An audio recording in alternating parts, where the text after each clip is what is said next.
Hey friends, I'm Mike Mahoney here in my own shop today to talk about my new hollowing tool that Carter & Sons has made for me to add to my signature line of tools.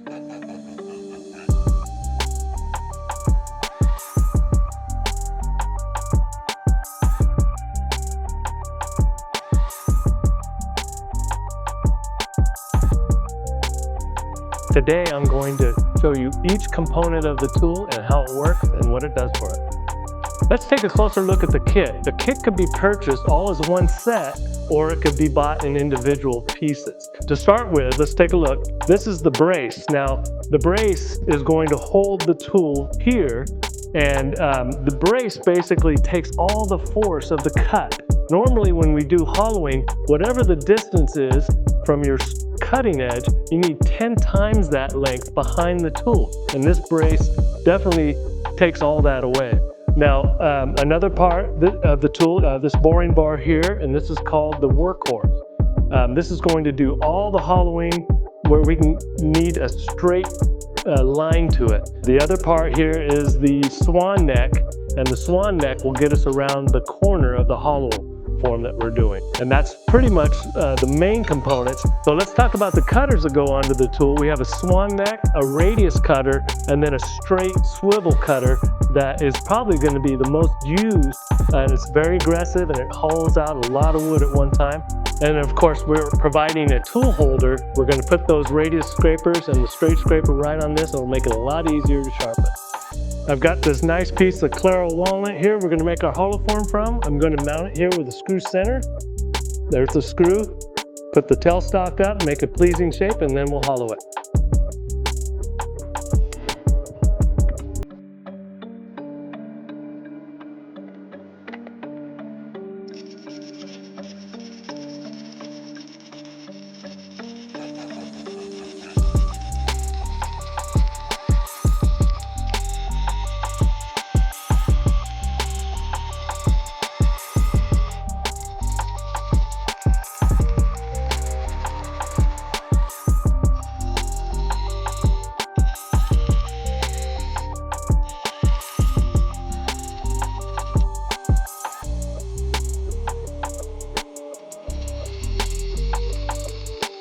So I've got the pleasing shape that I like, and it's not always easy to make a pleasing shape, but before you do any hollowing, make sure that shape is exactly the way you want it, because there's no going back once you start hollowing. It's a good practice. So first things first is I'm going to cut a little groove in here on the top, and then I'm going to throw a drill bit all the way to the finished depth, which is probably going to be about 3/8 inch from the bottom of the wood here. That's a good idea to have. And then we're going to take the workhorse with the straight cutting scraper here, and we're going to hollow all the way down to the bottom and get that hole out of the dead center. Then we're going to start creeping and doing more of an angle to get more wood out.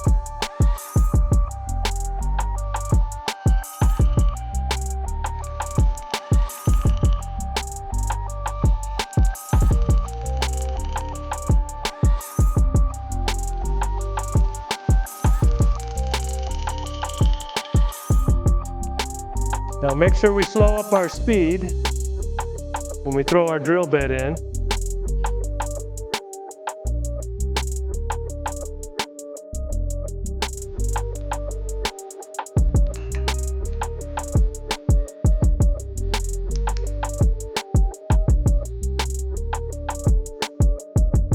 So what I just did is I threw that drill bit in to about 3/8 of an inch from it going all the way through. So I was throwing it in after I cut a nice little groove to fit it into, because you don't want this getting loose. You're also welcome to put it in your tailstock and drive it in that way. I've done so many of those, that's just a waste of time for me. So once I got in a certain distance, I turned everything off, I dropped the drill right over the surface to the depth that I want, and then I marked it here with the top of my thumb, and that's the distance. Now if you're not comfortable with that, use a piece of masking tape to mark that, and then you would know where to stop. So when we're doing hollow forms, it's kind of a blind form of turning, and we're going to throw a scraper blade deep into that form, and we've got to really concentrate on where we are as we work, and that's important. I would turn off all the music in your shop and kind of listen to the acoustics of the wood. And then of course, always imagine with your mind's eye as that tool's going in. Don't let it disappear per se, kind of imagine the depth of it. And eventually it'll all become second nature, and that's truly what craft is learning how to use these tools without having to do a lot of measuring. So now I'm going to plunge this tool. I'm going to actually set my wall thickness to about 1/4 of an inch here, and then I'm just going to grind all that wood out with my workhorse boring bar here. So as I work, the tool rest height is going to be cutting at center. So I want the tip of the tool to cut at center, but you also will notice my tool is at a downward angle. I'll overemphasize that. So it's kind of at a downward plunge. That way it doesn't catch.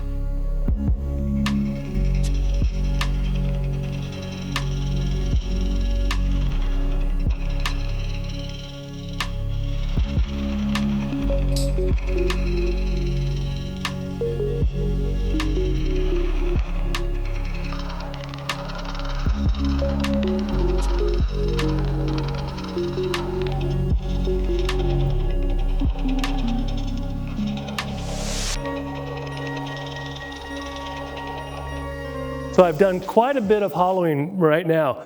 When we do these, always make sure you have more wood down at the bottom than you have at the top. We always hollow from the top to the bottom. So I've got a good 1.25 inches down here, maybe 1/2 inch here, and about 3/8 here. So now I'm going to work from the top to the bottom. I'm going to go use my Swan neck set up for that, and then we'll show you how that works. So while I'm switching tools now, I'm going to go to the Swan neck, and I'm going to use the straight cutter still. It's still going to do the majority of everything that I do.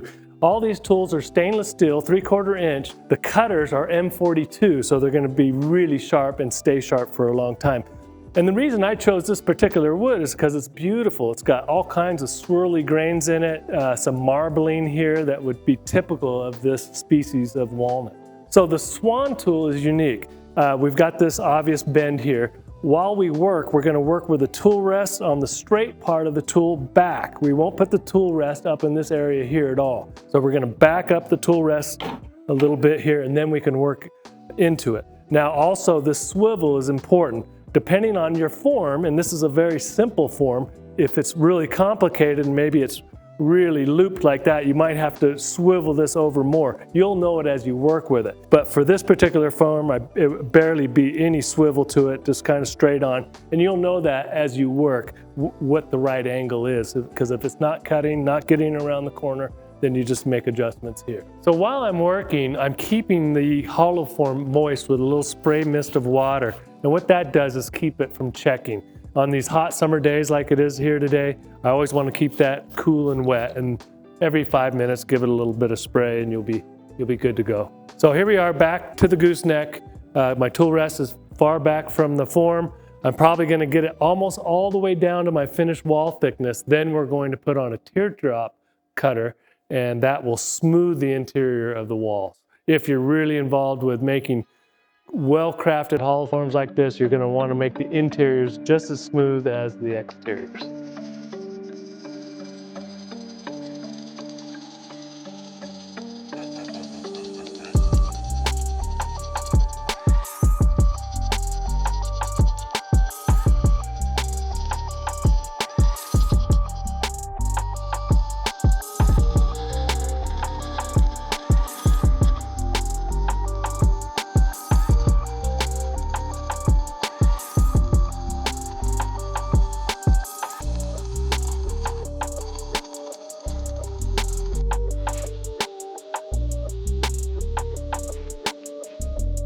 So I've switched to the radius cutter here.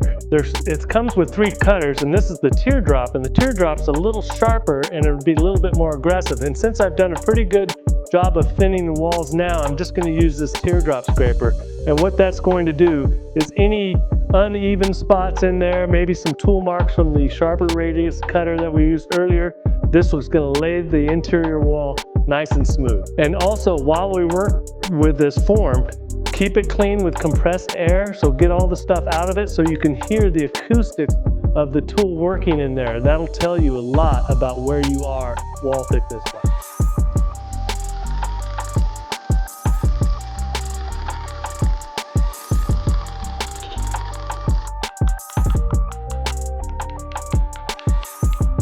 I'm sure you noticed if you've been watching the acoustic of this is sounding really thin, and so I'm a little uncomfortable with keeping the process going. So what I'm going to do is I'm going to mark the piece and put it right back in the exact same spot in the chuck, but I'm going to take it off the chuck and feel the weight of it, make sure all the chips are out of the inside, just kind of, so, and when I pick that up, I can definitely feel that there's a lot of weight in the base. So either I haven't gone deep enough or I just need to take a little bit more wood off the sides here. But I've measured it, so I've got about a 1/4 inch more to go depth-wise, and then I think I'll be more satisfied with the process.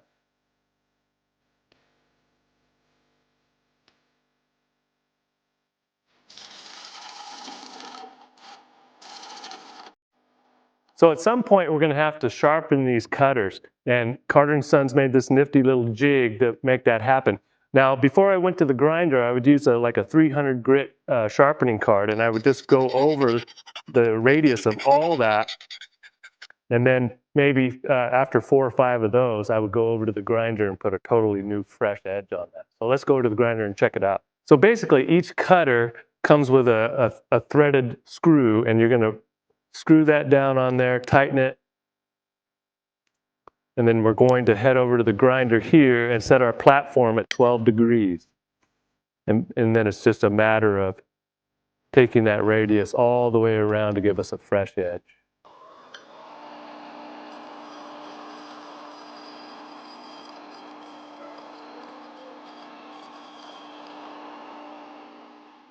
Well, the hollowing process is finished. I've gotten the wall thickness is about a 1/4 inch all the way through. The next steps are to sand this piece. I'll sand that to 600 grit. Then I'm going to flip this around and make a much smaller base and remove all that tenon surface. After that, I'm going to let it dry in a paper sack for about 3 or 4 days, and then I'll put a polymerizing oil on it, which will make the grain pop. And then when that dries, another 24 hours later, I'm going to spray lacquer it and then kind of scrub the surface, make kind of a matted finish. Thanks for watching, everybody. If you're interested in the new Signature Hollowing System, they're available at carterandsontoolworks.com. See you on the turn and trail.